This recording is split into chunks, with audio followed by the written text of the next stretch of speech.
can't believe we lost the dog. 1, 2, 3.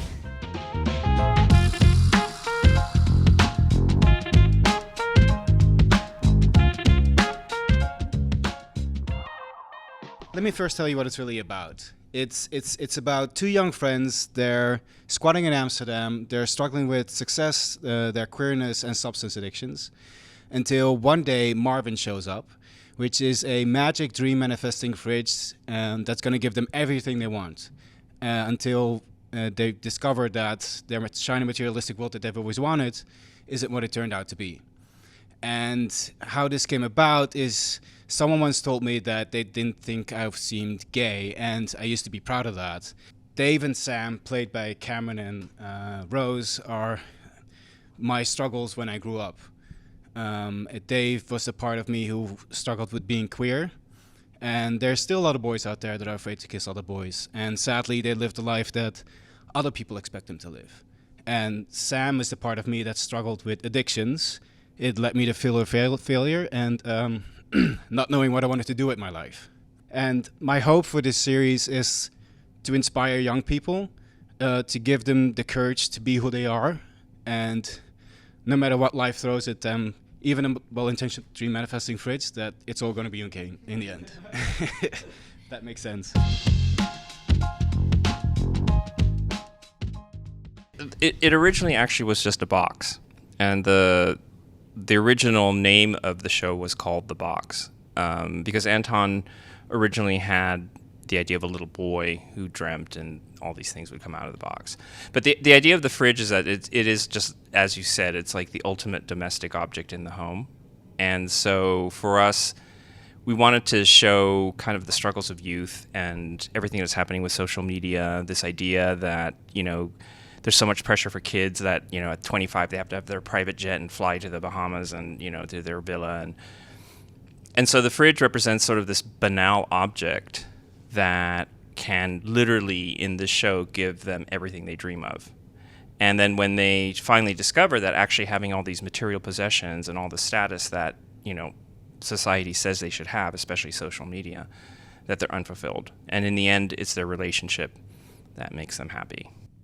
And I think even in like a non-magical setting, even if it's not a magical fridge, there's still an element when it's your own fridge and you go to open it and you're like, I don't know what's in here. And then you open it and it's either you're hoping there's might be something, disappointment. yeah. It very often it's disappointment. Yeah. But sometimes you're like, oh, I forgot about that. And you try every 10 minutes again. Like, let's see again. Let's hope there's something in there. I was, especially like for Dave, is like just one of those characters. We've all been that guy, especially when you're younger and you live with your parents. Like my mum would always be like, you're just, especially living with three boys, she'd be like, the fridge is just always open because three boys are just constantly going like, what's in there? And she's like, nothing's changed. You haven't done anything. You haven't bought food, and you're like, yeah, but I don't know, something might have appeared. So I guess it's just it never changes,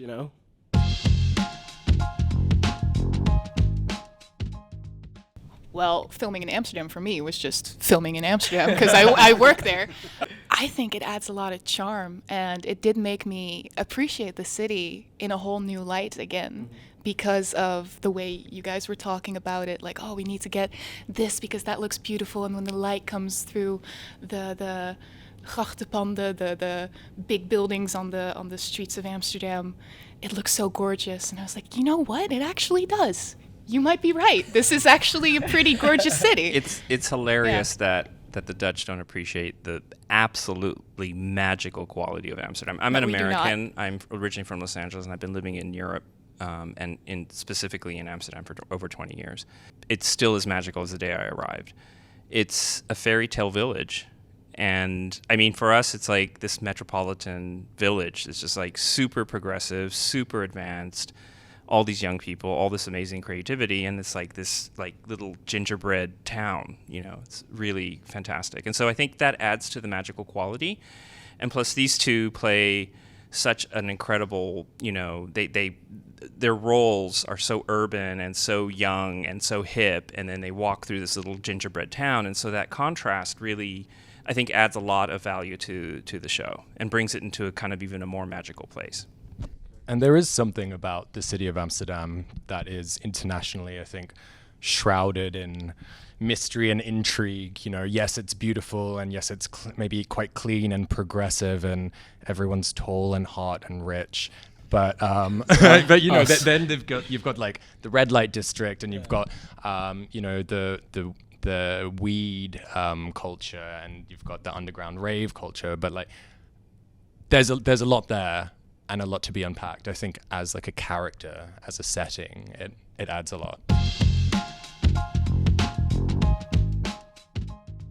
Rough. You know what they say about legends?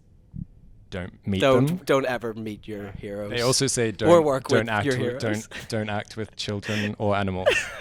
And yeah.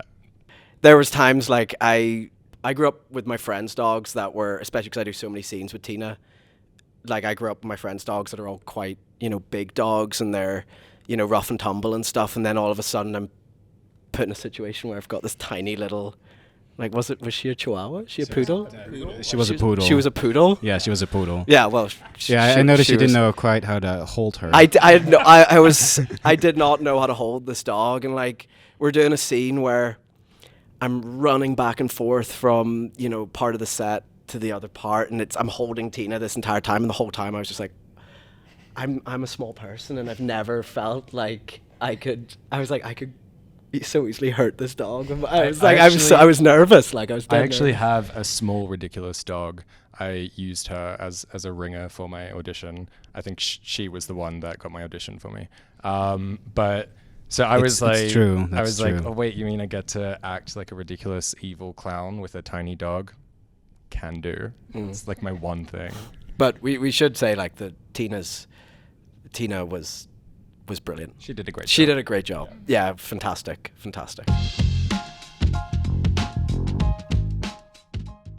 As you can see, I'm old. So I've had a very long career, and actually I've had a very long successful career. I really wanted to do something to support young talent, because the business that I just sold was all about supporting young talent and developing, you know, and giving kids opportunities. And so Explorers of the Unfound the idea is to support undiscovered talent, hence the name, and also queer talent to support the gay community. So for us, the production company has a much broader underlying social mission to help bring kind of, I guess, underrepresented stories to the public view. And we want to create things that are creative and unique and different. It's great that there's a lot of fantastic franchises out there, and you don't need another production company doing that. So for us, heroes like A24 that are producing amazing films, and thank God getting the recognition they deserve, that's where we want to go. We want to bring newness, creativity, and unique points of view.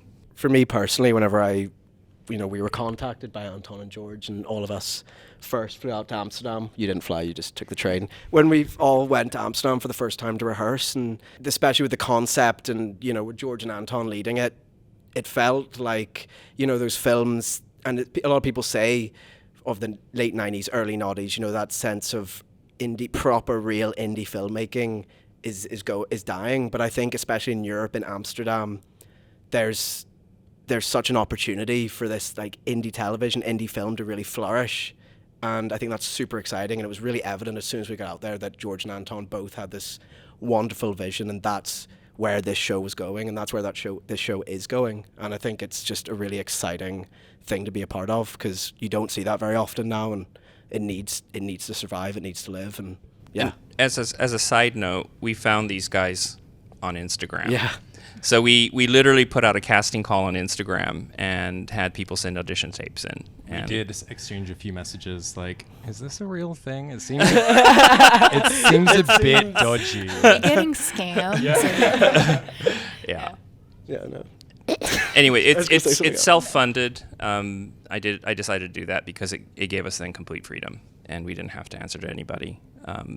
And obviously, we want to sell the series, and we want it to be on the air, and, you know, flexibility and, you know, compromise are going to be something we have to deal with. But at least for us, the first moment should be pure. We filmed the first episode, and we have a Bible for 9 other episodes, so it's a season of 10 episodes. We're hoping to do multiple seasons. That really depends, obviously, how things go. But we have it set up, so we have a second season ready, actually. So yeah. I saw an Instagram ad, and it said, we're looking for someone to play a stoner girl.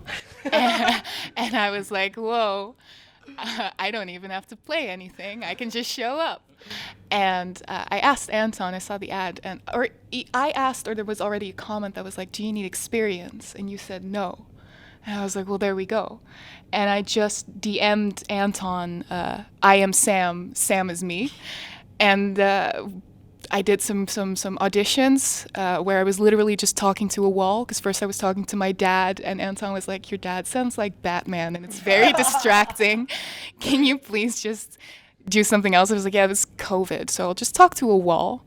And then I did, and now here I am, and it's absolutely insane. It's been an absolute pleasure working with Rose like the whole time, because I know initially Rose was like, never done this before, not sure what I'm doing. I was terrified. I was sick every day as well. I was so nervous. Yeah, it was nerve-wracking, but Yeah. then at the same time, especially because sometimes you work with actors who are actors, and sometimes that gets in the way. And so working with Rose, who was just like doing her thing, was great. And working with them as well is amazing. Like, they're amazing teachers, and this entire group is like the best group to be like first acting with. It's amazing. I love them. We love you. Love you all. Thank you, Belle.